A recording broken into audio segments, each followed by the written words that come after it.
Friends, let's continue with the second part of the short. And what good points does it have? Price. Price, honestly, $180 for a set like this. You won't find it almost anywhere except at Chase by India on Etsy. And it's a set where you can be sure it's made of wood. At least this one is nebonized. It's nebonized, unfortunately, even though the label says it's ebony, it really isn't. That's definitely a downside, but apart from that, it's going to last you a long time. You won't have to worry as much about cracks as you would with genuine ebony. Another good point, it didn't come with any broken pieces. The craftsmanship is very nice. It has the stamps, maybe not as distinctive as others that have them a bit more red, but the craftsmanship is very nice for the price. You're going to have a set that really is quite luxurious, although there are some details, which I'll get to now. Thank you. Bad points. What issues does it have? Well, mainly, it's not ebony, it's ebonized. You can see that clearly, it even looks brown. This is a poor ebonizing job, really. It doesn't have that many tannins. The surface wasn't given a tannic bath, as it's called, so that some of the chemicals added would react well with the tannins and give it a deep black color, but it doesn't have that. It's not well ebonized. This knight, though, does seem to be well ebonized. But look here at the eye, the ebonizing didn't reach this part and you can see the color of the boxwood. The real test is here with the king. The king's crown is removed so it doesn't break during transport.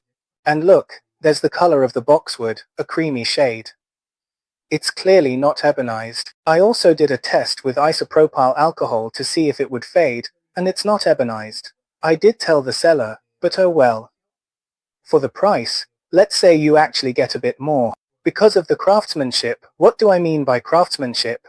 Leaving aside the material not being ebonized, which, by the way, is very well made, I mean, they're really well crafted. Maybe the pawns are a bit smaller than in other sets I have of this Staunton 1845 by Cook, but overall it's very good. For $180 and $6 in customs tax in Mexico, it's highly recommended. The pieces won't break as easily as ebony ones. You can even... Well, yes, you can take it to the club, it's not that expensive, so it won't hurt as much if something happens to it, and it also comes with a 3-year warranty. And yes, there are a few minor flaws in the rust effect. Look, here you can see a yellowish part that shouldn't be there. The horse's eye, for example, looks more yellow. It could have used a bit more rusting. But honestly, these are minimal details that won't really affect you. They don't bother me much given the price. Besides, I still think the price to quality ratio is very good. It's from Chess by India, Chess by India on Etsy. It arrived in great condition, and yes, I do recommend it, with those caveats. So, friends, to avoid making this video any longer, you will get some really good craftsmanship, and their customer service is very good. You might notice a few small details that aren't exactly the same, like the horse's eye, which could do with a bit more oxidizing here, but honestly, these are minimal.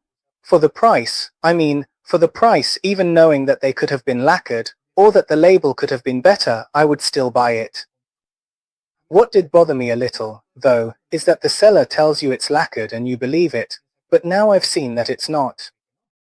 It's a bit like saying, well, you can't expect to buy leather shoes for $2, $5, or $10 and actually expect them to be real leather. Although, it's not right that sometimes they're not honest with you on the labels. But aside from that, I really have to highlight the craftsmanship, which is very nice, and if you want to buy a wooden set, you can look around, there are cheaper ones, and you can figure out whether this type of piece is for you or not. Later on, you can buy genuine wood sets and higher-end ones, so you can first see how you get on with a set from this shop, because honestly, they're really good. I was genuinely surprised by the craftsmanship for the price. Because they really do exceed. They exceed the price in terms of craftsmanship quality. And they have a very, very lovely shine. They have a beautiful shine and the finish is excellent. So, for anyone who doesn't mind and isn't too picky about those little details I mentioned, it's a set that's really, really worth it. This is my second purchase from Etsy. The first was a purple heartboard, and so far everything has gone very well for me. I can only recommend this shop for now. with the caveat that some of the woods might not actually be the ones advertised. Well, in this case I can only speak for this set, which in my case turned out to be bonused. Perhaps some pieces really are made with genuine ebony. I need to do the isopropyl alcohol test on all of them to see which ones are and which ones aren't. But at the end of the day, it's not about tearing down brands or shops, nor about idealizing them either. It's simply about telling things as they are, and what could actually work for $180. Honestly, I'll be straight with you, as many of you have seen on my channel and from my experiences with other shops, for $180, you won't find a chess set like this anywhere else, even if it's ebonized, even with these tiny details like the lack of oxidation for the aged look. You just won't find it for $180 like this. At the very least, it would be around $250 at the very least. So, right now, this shop really is making an effort to lower its prices. I don't doubt it. I've chatted with the seller, and they might raise prices soon. Anyway, take advantage and get stuck in, as we say in Mexico. You can get practice with a chess set like this. There are even cheaper ones, some at $120, and they're very nice. Even if you see it ebonized, it's actually very good, to be honest. Well, friends, see you in the next one. You can see the ebonizing, right? Can you see it in the I see you around? There you can see the color of the mold.